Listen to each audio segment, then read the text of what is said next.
If God bless you with 100 bands right here today, tell me what would you decide, and we're gonna talk about why. Y'all let me know why in the comments. Cash or credit? Tap in, Money Talk Mondays. Let's go.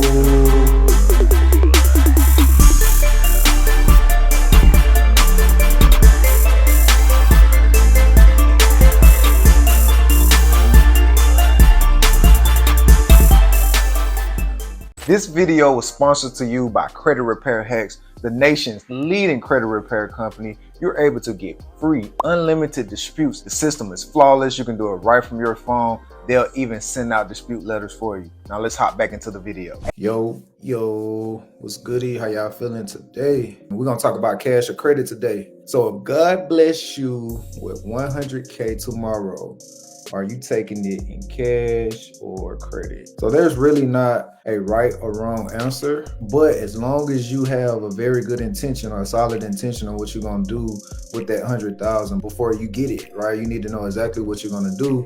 And if you're gonna pay something, make sure whatever you're paying for is gonna get you an asset back in return. Sean said, don't use credit if you don't have the capital to back it. That's absolutely right. Don't use credit if you don't have the cash to pay for it back. That's one of the most beautiful things about credit cards. Let's say you're a teacher and you only get paid once a month, right? You can utilize a credit card by paying all your bills throughout the month. You can all of your expenses throughout the month on your credit card. And once you get that monthly check, then you can make that payment. But if you don't have that money, right, if you're not going to make that income, don't spend that amount on the credit card. It's very, very simple. All right, let's go to another one. Okay, King said you can turn cash into credit, but not vice versa. And I challenged her about that. I said you can use credit to buy cash flowing assets that pay you every month for life. So that's one of the reasons. Let's say you own a house right now and you're able to get 100K in a HELOC or home equity line of credit. For people that bought houses about 25 years ago, they probably have that equity, especially after the 2020 market or what happened in the 2020 market. So let's say they have $100,000 equity, okay? They could take out that 100K in their equity in cash, and off the bat, Uncle Sam is gonna take some of that money. So that's money gone already. $100,000 equity in their home and they took it out in cash. Uncle Sam is gonna get a piece of that before they touch it off the bat. Right, that's why I say no to cash, okay? Now with that credit, they can actually take that credit and they can go buy a real estate asset with that 100,000. And this 100,000 could potentially pay you, you know, 10, 15, 20, $25,000 a year, right? After about 4 years, you're gonna recoup that 100,000. You have built up equity in your home as well. And now you still have a cash flowing asset that's gonna keep cash flowing, probably at a higher pace. It's going to increase because of inflation, right? It's going to pay you more over time. This asset, like a real estate purchase or a duplex or any kind of cash flow from a real estate asset, it keeps up with inflation. So as inflation grows, house values grows, home value grows, right? And now you're going to be able to collect more rent. So not only are you collecting cash every month, you recouped it in 4 years, and it's going to keep giving you more cash. And you got an asset that's building equity that keeps up with inflation. So that's why I say credit. I'm taking credit every time because I can take credit and I can go get more cash with this credit. And I saw another interesting response. She said cash only because I'm at an 800, but it all depends on the situation. Because if you take that cash and pay them debts off, it's gonna knock your credit down hard before it bring it up. Plus having no credit is almost as bad as no credit. True. Believe it or not, credit holds all the power, no matter how much money you got, unless you're paying it in full. I agree with everything you said. The only thing that I would challenge you on, she said cash only because I'm at an 800. She already have her house and she already have her car, so there's no need for credit anymore.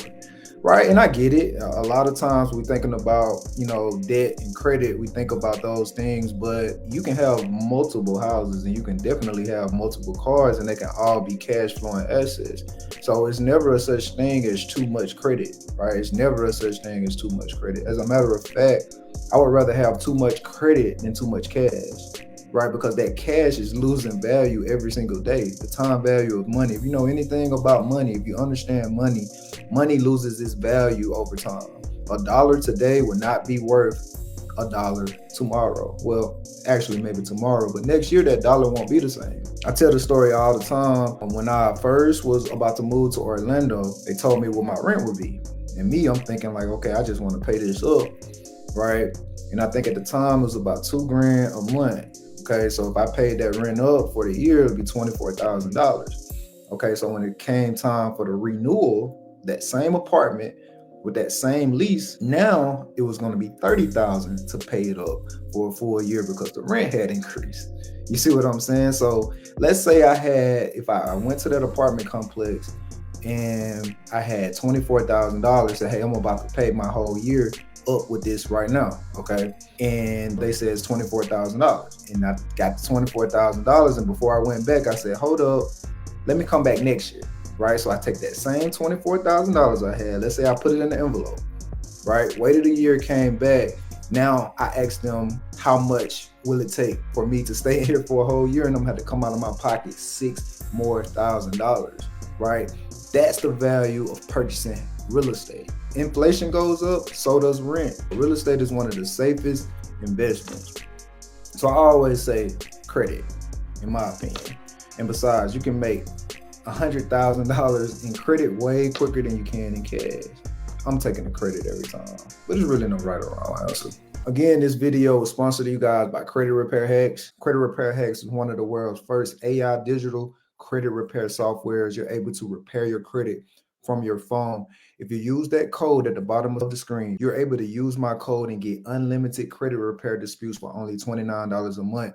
Y'all go check them out. If you go to their website, you'll be able to see a breakdown of how it works. It's super easy. All you would do is select the accounts from your phone, and it's going to generate the best dispute letters for you to get those accounts deleted from your credit report. Yeah, go check that out. That's Credit Repair Hacks. You can text credit to 470-745-2212.